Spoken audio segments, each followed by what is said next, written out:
Hello and welcome back to the channel. Today we're going to go over 13 new infinite or game-winning combos with Magic the Gathering Final Fantasy for standard and older formats as well. This is part 2 of the series. Check out part 1 for 10 new infinite combos. This is part 2 with 13 more. So let's jump right into it with our first combo here using the Overkill card from Final Fantasy, which is 3 mana for an instant. Target creature gets -0, -9,999 toughness until end of turn. Very funny card, and with a very funny combo with Jaws of Defeat that says 4 mana for an enchantment. Whenever a creature you control enters, target opponent loses life equal to the difference between that creature's power and its toughness. So you can imagine whenever you play a creature, Jaws of Defeat creates this trigger on the stack that says whenever a creature you control enters, it does this effect here.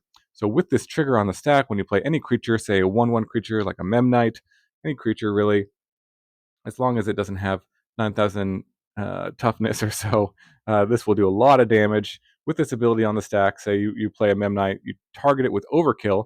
Now it dies, and when it dies, it has negative 9,998 toughness, right, in 1 power. So then the difference between its power and toughness will be 9,997. And then Jaws of Defeat will see that. That was sort of the last known information of that creature.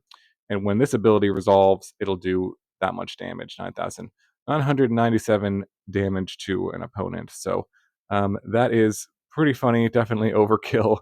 And this, I believe, legal in Commander or Legacy as well. Okay, let's go to our next combo with the Sorcerer's Schemes. 4 mana for a sorcery. Return target instant or sorcery card from your graveyard or exile card with flashback you own to your hand, and you add a red mana. So it's flashback for 5 mana here. Now, this combo involves having 2 of these and kind of looping them together. The easiest way to do this is to reduce its cost by 3, or if you do reduce its cost by 4, you can actually just keep flashing it back. If you have the Mind Splice apparatus, for example, with 3 counters or 4 counters, let's just say 4 counters on it, then if you have 2 of these, you can cast 1. It'll only cost 1. You'll get the 1 red mana. You can get something back from your graveyard, and then you can cast another one to get that one back, and it'll give you the red to cast the next one, which will give you the red to cast the next one. You can just keep looping them over and over and over again. If you want to, you can also cast the one in the graveyard to get one back as well.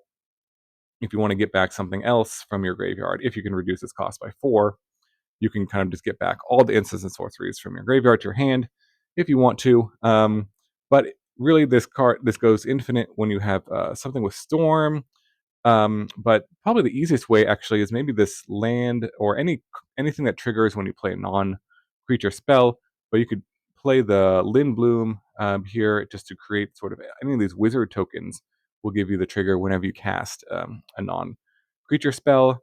Then you do 1 damage, so this would do infinite damage if you had one of those mage tokens in play. Wizard tokens in play, I believe. Yeah, wizards. So this would do infinite damage if you have a way to reduce the cost. There's other ways in standard and in older formats to reduce the costs, but this is kind of an interesting card. And then in older formats too, maybe you could use just a storm card, some of the cheap storm cards to win the game as well if you kind of loop these 2 together. So that is the infinite Sorcerer's Schemes combo. Next up, we've got Excalibur the second, which is a 1 mana equipment here. And it says whenever you gain life, you put a charge counter on it. And equipped creature gets +1/+1 for each charge counter on it. Equip is 3. So we're not really using it for this ability here. The infinite combo here, and really there's other infinite combos, but this is like the cheapest one in standard. All will be 1 and Zur, or any way to give all will be 1 lifelink, basically. But Zur can animate the all will be 1 and turn it into a creature with lifelink. And it says whenever 1 or more counters are put on a permanent or player, it deals that much damage to target opponent, creature, or opponent controls, or planeswalker and opponent controls. So essentially, if you animate it with Zur, it'll have lifelink. It'll be a 5/5, and this is in play. You attack, gain 5 life. It'll trigger this to put a charge counter on it. Now that'll trigger the all will be 1 to do 1 damage to something that can be your opponent's face, and then you will do one to them, gain 1 life, put a charge counter on it. It'll trigger this to do a damage, put a charge counter, do a damage, put a charge counter. You'll gain basically infinite life and do infinite damage as long as you have enchanted it with Zur here. So that is kind of an infinite damage potential. There's some other cards that also get counters when you add life, but this is really the cheapest one and pretty hard to remove as well. So kind of an interesting upgrade to this infinite combo in standard. All right, let's move on to a Rook Turret combo. This is a common from Final Fantasy, 4 mana for a construct with flying. This is whenever another artifact you control enters, you can draw a card, and if you do, discard a card. Now, this works pretty well with the Crypt Caller Chariot, because it says whenever you discard 1 or more cards, you create that many zombie tokens that are tapped. And so if you have this out, you play the Chariot, that'll trigger draw, you can make a token.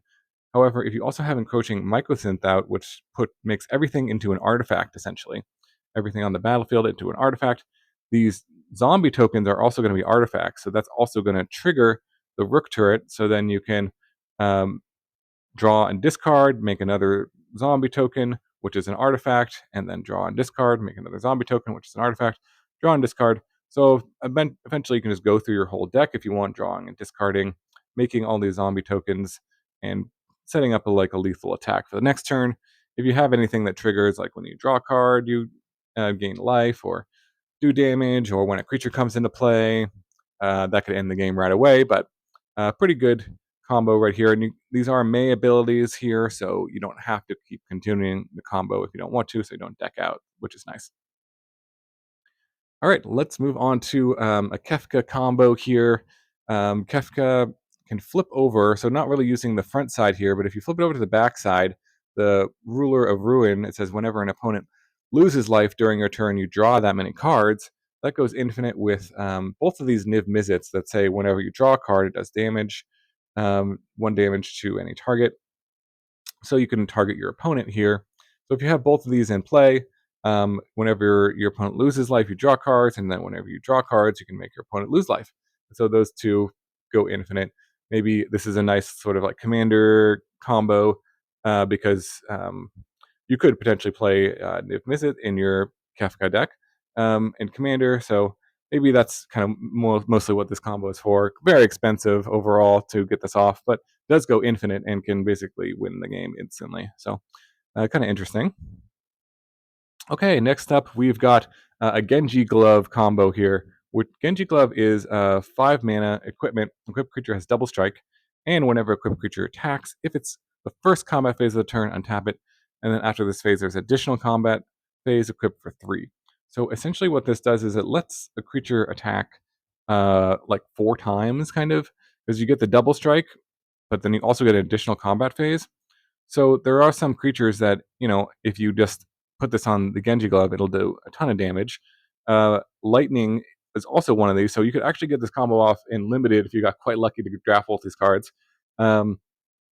Lightning is 3 mana for a 3/2 first strike, trample, and lifelink. This ability, though, whenever it deals combat damage to a player until end of turn, if a source would deal damage to a player or a permanent that player controls, it deals double that damage. So if you have double strike on the lightning, you hit them for 3, and then the next strike will hit them for 6 because you got the stagger ability, right? Now you got 2 stagger abilities going. You'll get another combat step, attack again, and then you'll do 12 damage because of the other stagger effects. And then you got another stagger effect on the next strike here, which will then do 24 damage. So when you add all that damage up, it's 45 damage total with lightning. And you're also going to gain 45 life because of the lifelink. So pretty decent attack if you're able to get that off.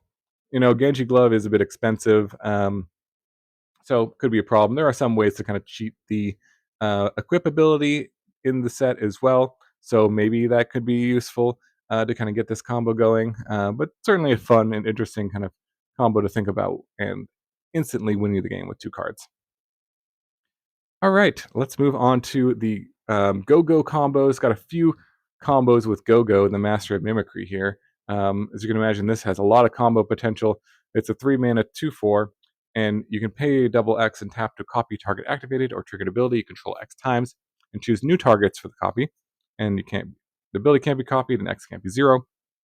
So with Omen Hawker and Aurelia out, this can give you infinite combat steps, and essentially Aurelia can attack infinite times in the air to do infinite damage, assuming your opponent doesn't have any sort of flying blockers, or enough flying blockers, I should say, to do 4 damage to Aurelia. So if you have the Omen Hawker out and you have the GoGo out and you play Aurelia, you go to attacks, and this trigger goes on the stack that says whenever you attack for the first time each turn, untap all creatures, and after this phase, there's an additional combat phase. So with that ability on the stack, you tap the Omen Hawker for 2 mana to copy this ability using GoGo, and then with that ability on the stack, let that resolve. It'll untap your Omen Hawker and GoGo, and then you can copy it again, and copy it again, copy it again, let it resolve, copy it again, let it resolve. So you basically get infinite instances of this ability that says there's an additional combat phase. So you get infinite combat phases, then you go to attack with Aurelia, and you can attack infinite times with Aurelia. Kind of an interesting one. GoGo's got a lot of combos, a few more coming up. This is a bit expensive, but it's all standard legal. So maybe this is possible for a decent, kind of janky combo deck. I may or may not try on the channel. So we'll see how that goes. All right, let's go to another GoGo combo. This one is a little cheaper, actually, using the Unstoppable Plan and Enigma Jewel, or really anything that taps for 2 mana would work. But the Enigma Jewel is just a simple one that's hard to remove because it's an artifact, not a creature. So it gives you a better chance of maybe getting this combo to work. And then you need something that taps to do an effect to go infinite with this, or to get to infinite damage with it. So again, GoGo can copy abilities for 2 mana and tap it. The Unstoppable Plan says at the beginning of your end step, you untap all non-land permanents you control. So again, with this ability on the stack during your end step, you tap the Enigma Jewel for 2, and then you copy it. You let that copy resolve, and then it untaps all of these, and it also will untap all your non-land permanents. So example, if you have a Kindle Spark Duo, this can do 1 damage. You can tap it to do a damage, and then untap it and do a damage. So you can do kind of infinite damage, or if you have something that taps for mana, you can get infinite mana that way.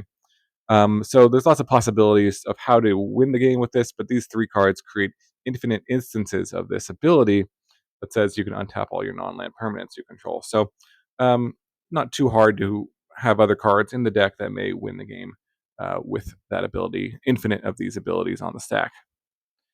Okay, let's go to the last GoGo combo. This one is, I believe, modern legal. The Mosi, the Water Veil, which comes into play tapped and adds a blue, and you can pay a blue to put an Eon counter on it and skip your next turn, and then you can remove an Eon counter and to take an extra turn. You have to return it to your hand and then take an extra turn. So I believe the way this works is that you need to copy this 3 times, the last ability to take extra turns. So Mosi, the Water Veil. So you need to have this in play, have GoGo, and then put the Eon counter on it. You would have to skip your turn, which is a big downside, obviously. But if you were able to untap and you remove the Eon counter with that ability to take an extra turn on the stack, if you copy it 3 times, you have 6 mana. Then you get 3 extra turns. You can replay. Then during those turns, you can replay the Mosi, put the counter on it, and then remove it to add 3 more turns, basically, to um, your turn count, you might say, by copying it 3 times again, and then you just kind of keep looping between those. And during those turns, you had planeswalkers, or you can attack with flyers or whatever, basically win the game with infinite turns with these 2 cards. So kind of an interesting combo. Does kind of take a lot of mana, I believe, and you will have to skip a turn to start with putting the Eon counter on it, unless there's other ways to get Eon counters on it that I can't think of. But yeah, kind of an interesting one. Maybe something to consider with a modern combo. All right, let's move on to the Summon Primal Odin combo. This one, perhaps fairly obvious, but I think potentially quite effective in standard. 6 mana for a Saga creature here, one of these Saga creatures that will only be in play for a few turns. Comes into play to destroy a creature, but number 2, on the second turn it's in play, it gains whenever it deals combat damage to a player, that player loses the game. Pretty powerful, right? And it's a 5/3. And then chapter 3, you draw 2, and then each player loses 2 life. So a decent card overall. You get some value just by playing it, which is nice. and could potentially get a blocker out of the way. But with anything that gives it unblockability, you can, say enter the Enigma as kind of a very cheap card to play in your deck. You can use this just to cycle early in the game, help you find the Odin, but then once it gets to chapter 2, giving it unblockable, you attack and then just win the game, assuming an opponent can't remove it. So this card I think is powerful and obviously can end the game in one attack, which is something to consider with standard. And there are lots of ways to kind of give it unblockability and just attack for the win. So let me know in the comments below. Do you think this will, I don't know, make it into standard decks and maybe be sort of like an alternate win condition? I guess we'll have to see. All right, let's move on to Aith combo here. Aith is 3 mana for 2/2, legendary creature, human cleric with lifelink, and whenever you gain life, you put a +1/+1 counter on Aith, and when Aith dies, you put a +1 X +1/+1 counters on each legendary creature you control. X is the number of +1/+1 counters on it. So decently powerful creature on its own in sort of life gain decks, but it does go infinite with Walking Ballista and Agatha's Soul Cauldron. So essentially how this works is if you have the Ballista under the Soul Cauldron, you can give the ability of the Ballista to remove counters to do 1 damage to any target. And with Aith here, with having lifelink, if you use Agatha's Soul Cauldron to put a +1/+1 counter on Aith and give the Walking Ballista, you can remove the counter, which will do a damage, but it has lifelink, so that damage will also gain a life, and then you'll gain a life, so you put a +1/+1 counter, then you can remove that +1/+1 counter to do a damage and gain a life, and so it triggers to put a counter, and then you just go infinite and do infinite damage. This is kind of powerful, and you could potentially even do this on turn 3. I believe these are all modern legal cards. If you went Soul Cauldron into Aith, and then you can play the Ballista for 0 just to put it in the graveyard, use the Soul Cauldron to exile it, put the counter on the Aith, and go infinite that way. So powerful effect, potentially, and could win you the game on turn 3. So I don't know. This has some potential to see some play, I would say. And the other card that this combo also works with is Minw, who does a similar thing, which is 5 mana for 3/3 human cleric, vigilance, and lifelink. And then whenever you gain life, you put a +1/+1 counter on each cleric you control. So kind of an upgrade there. Costs 5 instead of 3 though, but it is really good with a bunch of clerics. So maybe Soul Sisters decks will want this, but also does go infinite with Walking Ballista and the Soul Cauldron in the same way that Aith does. Again, if you put a +1/+1 counter on it with the Walking Ballista under a Soul Cauldron, then it can shoot something, remove the counter, do 1 damage because it has lifelink, gain the life, and then that triggers this ability to put a +1/+1 counter on each cleric. It itself is a cleric, so it put a +1 counter on itself. Then you remove the counter and just go infinite again. So could play both of those in the same deck and kind of have an infinite, more redundancy for your infinite combo, and maybe sort of a backup plan of just sort of like a cleric life gain beatdown strategy as well. So I don't know, interesting that they printed 2 cards that go infinite with this combo in the same set, but not bad and something to consider. Okay, let's move on to our final one, which is the Ancient Adamtoise. I think I pronounced that correctly this time. Adamtoise. Maybe not. I don't know. 8 mana for an 8/20 turtle. This one is a very janky combo, but fun nonetheless. Vigilance Ward 3, and it has these damage isn't removed during cleanup steps, and if any damage would be dealt to you or the permanents you control is dealt to this creature instead. And when it dies, you get 10 treasure tapped tokens. That's a lot of T word. 10 tapped treasure tokens. All right, did it. With Catapult Fodder, this I believe is Pioneer legal. It says at the beginning of combat in your turn, if you control 3 or more creatures that each have toughness greater than the power, you flip it over. And then it's got this ability with the Catapult Captain, 3 mana to sacrifice another creature. Target opponent loses life equal to its toughness. So this will do a clean 20 damage to your opponent if you manage to get the Catapult Fodder and the Adamtoise into play. Maybe you're like zombifying it back into play on turn 4. And this does give you 2 of the 3 creatures to flip it over. And then the next turn, you can sacrifice it to do 20. If that's not enough, then you also get 10 tapped treasure tokens from this combo as well. So pretty nice. Fling for 20, kind of janky. Probably not going to see much constructed play, but fun to think about what you could do with a 20 toughness creature. All right, so that is the 13 combos, infinite or instant win combos. Additionally, go ahead and check out part 1 if you haven't checked that out. I will link it in the description to this video. Thank you so much for watching. Let me know if any cool combos you can think of for using these Final Fantasy cards, any cool decks that you're brewing with them. Looking forward to playing it on Arena and coming up with a bunch of combo decks. Mostly play standard on this channel, but also some Pioneer, as well as Historic occasionally, if I think of some cool combos to play in those formats, but a lot of standard combos. Yeah, let me know what you want to see on the channel, and thanks so much for watching. I hope you have a wonderful day, and I will see you in the next video.